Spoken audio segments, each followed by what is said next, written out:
ஒவ்வொரு நாளும் நமக்கு ஆசீர்வாதமான நாளாய், நமக்காக ஆயத்தம் பண்ணப்பட்ட ஆசீர்வாதத்திற்கு நேராய் நாம் நடந்து செல்கிறதற்கு ஏதுவாய், அல்டிமேட்டா நம்ம பரலோக ராஜ்யத்திற்கு போகிறதற்கான வழிகளை ஆண்டவர் நமக்காகவே தந்திருக்கிறார் என்ற ஒரு வாழ்க்கை வாழணும்னா, அன்னைக்கு ஆண்டவர் என்ன சொல்றாரோ அந்த சத்தத்தை கேட்டு அவருடைய வார்த்தைக்கு கீழ்ப்படிந்து நாம நடக்கும்போது தான் நம்முடைய வாழ்க்கை அர்த்தம் உள்ளதாய் மாறும். நம்முடைய ஆசீர்வாதங்களை நம்ம உண்மையா அணிஞ்சிக்க முடியும், சுதந்திரிக்க முடியும். அல்லாட்டி அன்றைக்கு காரியம் நடந்துட்டு தான் இருக்கும், ஆனா அதனுடைய முடிவு நாம விரும்புற மாதிரி என்ன செய்யாது, இருக்காது. அது அலைந்து திரிகிற ஒரு அனுபவமாவே என்ன செஞ்சோம் இருக்கு.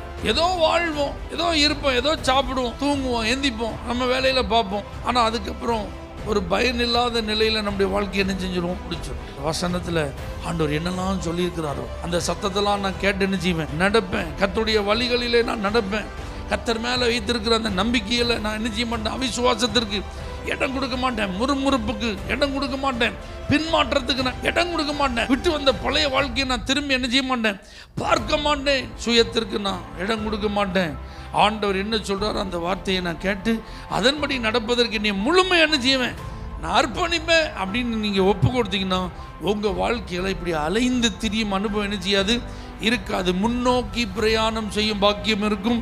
அடைய வேண்டிய லக்குக்கு நேராக உங்களுடைய வழி நடத்துதல் இருக்கும்.